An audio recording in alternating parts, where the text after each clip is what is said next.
Assalamualaikum warahmatullahi wabarakatuh. Halo semuanya. Perkenalkan saya Anida Putri Lestari, mahasiswa Pendidikan Geografi Fakultas Ilmu Sosial dan Hukum Universitas Negeri Jakarta. Dalam video ini, saya akan memaparkan gambaran umum mata kuliah Evaluasi Pengajaran Geografi dengan penekanan pada kemampuan menyusun instrumen ranah afeksi. Sebelumnya, saya akan menjelaskan mengenai mata kuliah Evaluasi Pengajaran Geografi. Mata kuliah Evaluasi Pengajaran Geografi adalah salah satu mata kuliah wajib di program studi pendidikan geografi yang bertujuan membekali mahasiswa dengan pemahaman dan keterampilan dalam melakukan evaluasi terhadap proses dan hasil pengajaran. Materi yang dipelajari meliputi konsep evaluasi, pengukuran, dan penilaian, menyusun berbagai jenis instrumen, seperti soal pilihan ganda, soal uraian, tes praktik, sampai instrumen untuk menilai sikap atau afeksi siswa. Selain itu, saya juga diajarkan cara menganalisis kualitas, soal dengan melihat validitas, reliabilitas, tingkat kesukaran, dan daya pembeda. Perkuliahan dilakukan selama 16 minggu dan menggunakan pendekatan project-based learning serta case-based learning. Setiap minggu, ada kombinasi antara ceramah, diskusi, dan praktik langsung menyusun alat evaluasi. Perkuliahan bisa dilakukan secara tatap muka maupun daring, menggunakan berbagai platform seperti Zoom, Google Classroom, atau WhatsApp. Mahasiswa dinilai berdasarkan keaktifan, tugas individu, proyek kelompok, serta proyek-proyek seperti pembuatan kuis digital dan penilaian HOTS, UTS, dan UAS. Dalam mengikuti perkuliahan ini, mahasiswa wajib hadir minimal 80% dari total pertemuan, aktif dan partisipatif dalam kelas, tepat waktu dan disiplin, baik saat hadir langsung maupun melalui Zoom, tidak melakukan plagiarisme dalam setiap tugas, mengumpulkan tugas sesuai batas waktu, bersikap sopan, menghargai dosen dan teman, serta menjaga etika berkomunikasi selama diskusi. Dalam mata kuliah ini, kami menggunakan berbagai buku sebagai referensi, di antaranya Ana Sudijono, Pengukuran dan Evaluasi Pendidikan Nana Sujana, Penilaian Hasil Belajar,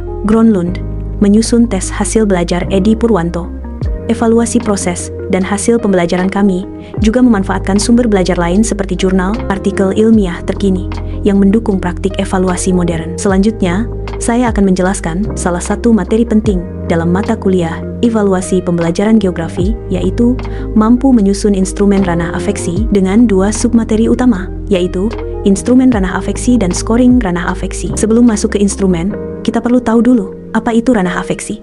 Dalam dunia pendidikan, kita mengenal 3 ranah utama yang dinilai dalam pembelajaran: kognitif, yaitu yang berkaitan dengan pengetahuan atau kemampuan berpikir; psikomotor, yaitu keterampilan atau tindakan fisik; afektif, yaitu sikap, nilai, perasaan, dan emosi peserta didik. Nah, ranah afeksi inilah yang sering kali dianggap sulit diukur, karena bersifat non-fisik dan tidak selalu terlihat langsung, padahal sebenarnya sikap dan karakter siswa sangat memengaruhi hasil belajar. Contoh sikap dalam ranah afeksi antara lain yaitu semangat belajar, rasa ingin tahu, tanggung jawab, kejujuran, kepedulian terhadap lingkungan, kerja sama dengan teman. Selanjutnya, saya akan membahas submateri pertama, yaitu instrumen ranah afeksi. Instrumen ranah afeksi adalah alat yang digunakan untuk menilai sikap dan perasaan siswa, misalnya tentang semangat belajar, rasa peduli terhadap lingkungan, kejujuran, atau rasa ingin tahu. Berbeda dari tes biasa yang menilai pengetahuan atau keterampilan, instrumen ini digunakan untuk mengukur bagaimana sikap siswa terhadap proses belajar. Alat ini sangat penting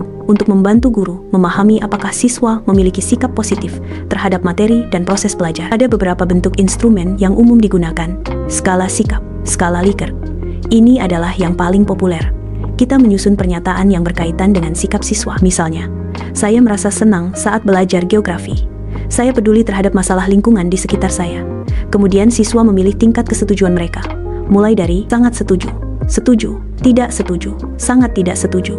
Bentuk ini sangat praktis dan bisa digunakan untuk menilai banyak siswa sekaligus. Bisa juga melalui angket terbuka. Dalam angket terbuka, siswa diberikan pertanyaan dan diminta menjawab dengan kalimat mereka sendiri. Misalnya, apa yang kamu rasakan saat belajar tentang bencana alam di kelas geografi? Bentuk ini cocok untuk menggali pendapat atau emosi yang lebih mendalam, meskipun analisisnya lebih memakan waktu. Dan yang terakhir, observasi langsung.